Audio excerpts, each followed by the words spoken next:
Hi there, you are watching a video of API 653 inspection and repair of above ground storage tanks. The contents that will be covered in this module have been outlined to understand the design process of these elements in order to arrive to an adequate design. Above ground storage tanks are the most used of all types of storage facilities. Storage tanks are widely used to hold large amounts of various commodities for later use, sale or further processing. Such products include crude oil and its derivatives, butane, propane, LPG, solvents, water, etc.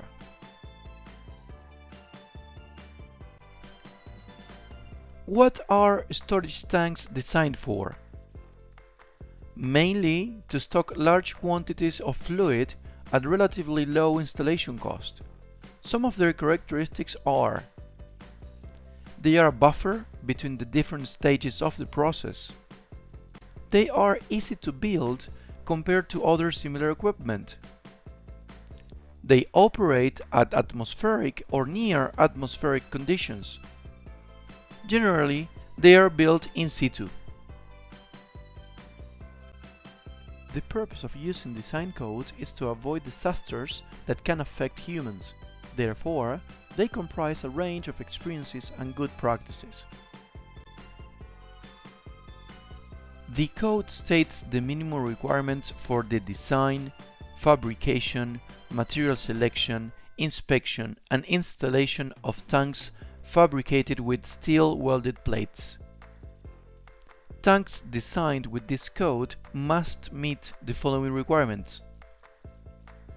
Tanks can only store liquid fluids. The bottom of the tank must be sand, gravel, or concrete supported. The internal pressure in the tank must be lower than 17 kilopascals. And the operating temperature has to be lower than 93 degrees, going up to 260 if Annex M requirements are met.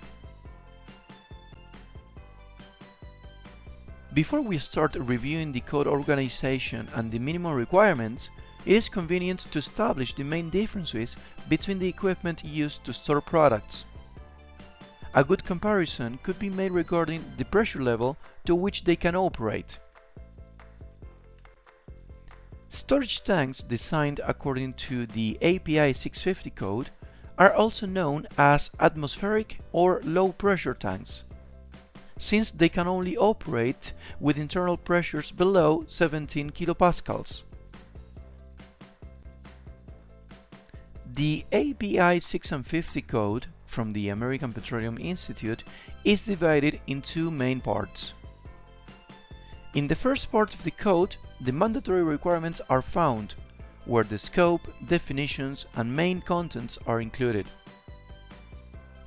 In the second part, we find the annexes, a set of good practices, recommendations, and examples. The mandatory requirements are divided into 10 sections, covering the complete fabrication and installation cycle of a tank. From the mechanical design perspective, the most relevant parts are materials, design, and fabrication. On the other hand, the code has 27 annexes, covering the different roof types, internal and external pressure considerations, seismic design, and allowable nozzle loads, among others. A fundamental aspect to consider when selecting a type of storage tank are product losses. Main product losses are those produced by evaporation, that is, temperature variation. Therefore, the aspect that governs the design of the tank is the selection of the roof type. As observed in the picture, there are different types of tank roofs, mainly depending on the process and site requirements. From the mechanical design point of view, it is mandatory to fully understand the roof configuration in order to design the parts of the tank, but more importantly, to determine the loads to be supported. Fixed roof tanks are used for the storage of a large number of products, usually non-volatile fluids at temperatures close to ambient. It can be said that the largest number of applications in the industry use fixed roof tanks. When the fluid to be stored is a product that tends to evaporate at operating temperature of the tank, a vapor chamber is created between the level of the liquid and the tank roof. To eliminate the vapor chamber between the liquid level and the roof, floating devices resting on the liquid are used. Storage tanks with fixed roofs are used to store non-volatile liquids with a low content of light, non-flammable products such as water, diesel, asphalt, crude oil, etc. Fixed roofs can adopt different configurations depending on the dimensions of the tank, the fluid to be stored, the tank material, and the manufacturing method, among other things. The three configurations accepted by the API 650 code are cone type, dome type, and umbrella type. At the same time, the roof can be self-supporting or supported. Conical roofs are characterized by their easy construction. The configuration of this type of roof is a cover with the shape of and surface of a straight cone. Dome-type roofs are less used than conical roofs because of the complex and difficult manufacturing process. Each sheet and segment should conform to the radius of curvature of the roof, thus increasing the cost and delivery time. Umbrella-type roofs are a variety of the dome type, which only keeps the curvature on the vertical axis. On the circumferential axis, the umbrella-type roof is similar to the cone-type roof. Self-supporting roofs consists of a set of overlapped or butt-welded plates. Because of their physical shape, they are capable of supporting themselves without any structural element. They are supported at the outer part of the roof by the tank shell. The thickness of the roof plates must be calculated and designed so that the roof can be self-supported. Self-supporting roofs can adopt any of the three configurations mentioned earlier: conical, dome type, or umbrella type. Supported roofs share the same characteristics as the supporting type, although in this case a structure is used to support the roof plates. The main reason for using a frame is due to the fact that the weight of the plates to be supported and the external loads applied to the roof on weight, mechanical elements, snow, etc. Depending on the diameter of the tank and the loads to be supported, the roof will be designed with or without columns. A floating roof is a circular metal structure provided with a floating capacity because of the pontoons included in this structure. The pontoons allow the roof to float on the liquid in an open or closed tank.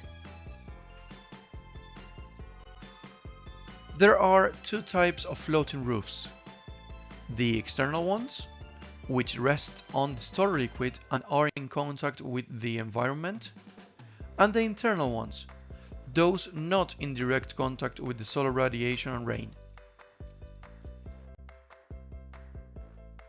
The process of sending and receiving the stored liquid is the same for both configurations. The main differences between internal and external roofs are the following. Both the internal and external floating roofs can reduce evaporation losses. Internal floating roofs can effectively prevent the stored product from being contaminated by wind, sand, rain, snow, or dust. Tanks with internal floating roofs are easy to build and maintain. In addition, materials of the seal element have longer duration because they are not in direct contact with solar radiation. In large diameter tanks, where the fixed roof would have to be supported by columns, making the seal between this and the floating roof complex. In addition, the cost of tanks with external floating roof is generally lower. Due to manufacturing tolerances in the construction of large circular structures, the diameter of floating roofs is smaller than the tank's internal diameter. This gap allows the roof to travel up and down without any interference with the tank wall. The space between the floating roof and the inner tank wall is closed by means of a set of mechanical seals, divided on primary seals and secondary seals. The requirements and design guidelines for this type of roofs are contained in Annex C of the API 650 code.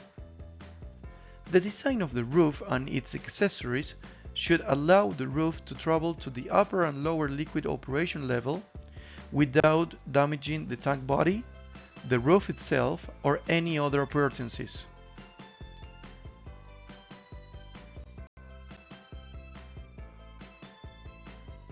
Single-deck floating roofs consist of a flat central cover, surrounded by pontoons, floats, which are divided radially into compartments. Since the roof is exposed to the environment, the design must guarantee adequate drainage. The central cover is formed by a membrane formed by steel plates, overlapped and welded by means of a fillet weld, usually only in the upper part, and connected to the inner part of the pontoon. The different parts of this type of roof are shown on the screen.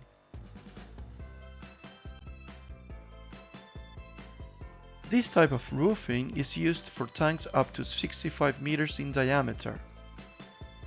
For larger diameters, fatigue caused by wind has been experienced due to the excessive flexibility originated in the central part of the tank.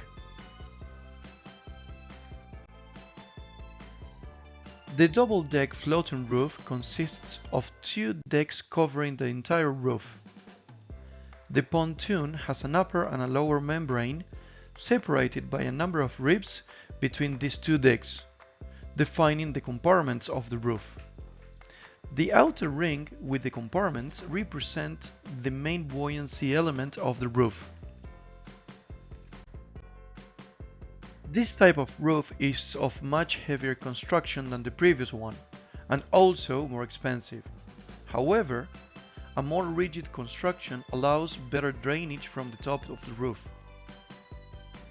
The different parts of this type of roof are shown on the screen.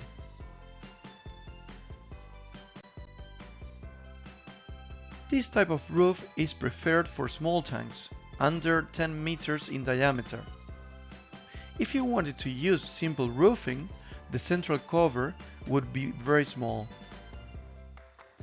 Double-deck roofs are also preferred for tanks with diameters above 65 meters. Its use is recommended in those areas where the load on the roof due to rainfall and debris is very high.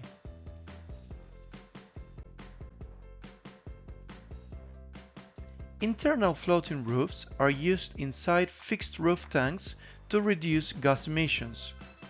Since this type of roof is not in direct contact with the atmosphere, its construction is much lighter compared to external floating roofs. The requirements for internal floating roofs are limited only by safety and durability factors. Allowed configurations and minimum requirements are included in Annex H of the API 650 code. There are different types of internal floating roofs as shown on the screen, going from bulkheaded type, steel pontoon type, to aluminum sandwich type. Internal floating roofs can directly rest on the stored product. This way, there is no vapor space between the roof and the product. The free space above the floating roof must be adequately vented to the atmosphere to avoid the accumulation of potential explosive gases. The adequate definition of the design condition is the stepping stone of any satisfactory design. In some cases, the real difficulty of the calculation process lies with definition of the design conditions. Pressure and temperature are just two of the many design constraints that should be taken into account. Some of them are ambient temperature or fluid temperature, pressure requirements, either internal or external, loading, as in self-loads, live or dead loads, liquid level, corrosion allowance, external requirements, site conditions such as wind, seismic or snow, capacity, diameter, height, and fabrication requirements.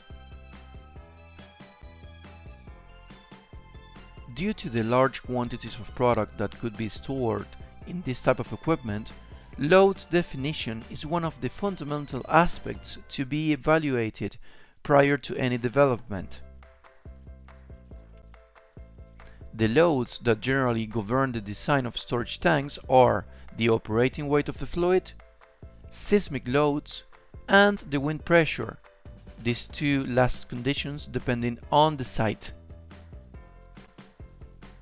All loads acting simultaneously upon the tank must be taken into account. Therefore, the different design scenarios are determined, checking the tank against every possible case until the most stringent is found.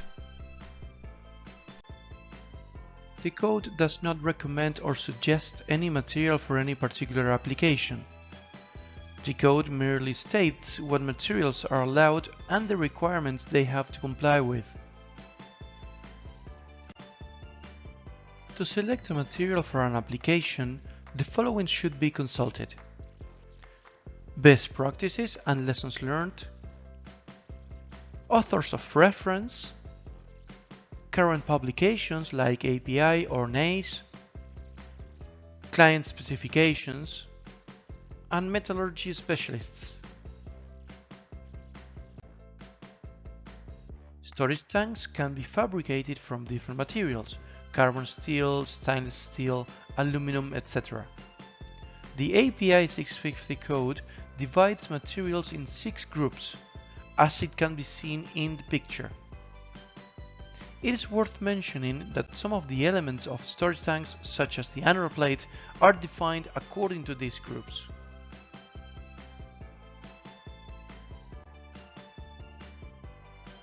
The most used materials in the manufacture of storage tanks according to the API 650 code are those corresponding to the designation ASME ASTM. The most used materials are indicated on the screen according to the groupings mentioned. There are different methods accepted by the API 650 standard to determine the thickness of tank shells. Next, we will review the different considerations to bear in mind to calculate this element. It is clear to observe that the hydrostatic pressure will be maximum at the bottom of the tank due to higher static head. Therefore, the bottom shell cores will require a thicker plate, decreasing moving upwards in the tank shell. Circumferential stresses induced in the tank shell due to the hydrostatic pressure are not linear, mainly due to the presence of welded joints having higher allowable stresses than plates. Consequently, the stresses in one shell course is not linear either, having its maximum value at a certain height. In order to establish the tank shell thickness, the different calculation methods define the height at which the maximum stresses are located in every shell course, stresses that must be lower than the allowables. There are three methods to determine the tank shell thickness accepted by the storage tanks standard API 650. These are the 1 foot method, the variable design point method, and the elastic analysis, in other words, finite element analysis. From all these three methods, we will study the 1 foot method in this module. From all three methods aforementioned, the 1 foot method is most widely used, mainly due to its simplicity and due to the fact that the results are in the safe side. This method determines the shell thickness considering that the design point for each course, maximum stress point, is located at 1 foot 304.8 mm above the base of the shell course. This simplification in the calculation process is on the safe side. The 1 foot method cannot be used for tanks with diameters larger than 61 meters. The tank shell thickness calculation, according to the 1 foot method, compares two loads combinations: normal operation loads and hydrostatic test loads. The bigger value of these two aforementioned will be adopted for the tank shell thickness. This thickness is a function of the mean diameter of the tank, the liquid level, the specific density of the fluid, the corrosion allowance if required, and the allowable stress. The bottoms of vertical cylindrical storage tanks are generally welded fabricated using steel plates. Plates used for bottoms can be joined according to the following: using overlapped joints with fillet welds, or with butt joints where a full penetration weld must be used. Overlapped joints are the preferred alternative for the fabrication of bottoms of storage tanks, mainly due to its easy assembly and reduced cost. The arrangement of plates should guarantee a minimum overlapping of 305 mm. The main purpose of the bottom plates is to guarantee the seal tightness of the tank, and considering that these plates do not have to withstand the hydrostatic pressure of the fluid, they require significantly smaller thicknesses than the shell plates. A 1.5 mm thickness metal sheet, or less, will be able to withstand the bending and compressive loads generated in the outside part of the tank by the weight of the shells resting on this section. However, to prevent deformations when welding, plates with a minimum thickness of 6 mm according to the requirements of the API 650 standard shall be used. Depending on the tank diameter, the bottom plate arrangement may adopt different configurations. The main aspect to bear in mind when defining the fabrication procedure is the fact that plates will suffer a deformation after welding. Unless otherwise stated, plates for bottom fabrication must be at least 1800 mm wide. The weight of the tank, mainly the shell and roof, could be supported either by bottom plates or by an annular plate. Annular plates are used mainly to reduce the effect of stress concentration at the shell bottom joint. The use of a thicker annular ring plate under the tank shell is prescribed by the API 650 standard. With this plate, the effect of differential settlement of the bottom of the tank is reduced and the resistance against overturning moment induced by external loads is increased. Externally, annular plates must adopt a circular shape, while internally they can adopt circular or polygonal configurations. Generally, annular plates follow the polygonal approach for the internal side. When annular plates are required, the width shall be determined by using the equation shown in the picture, but not less than 600 mm between the interior of the tank and the nearest welded joint, leaving a 51 mm projection outside of the tank. The recommended width of the annular plate is a function of the annular plate thickness, the maximum liquid level, and the specific gravity of the fluid.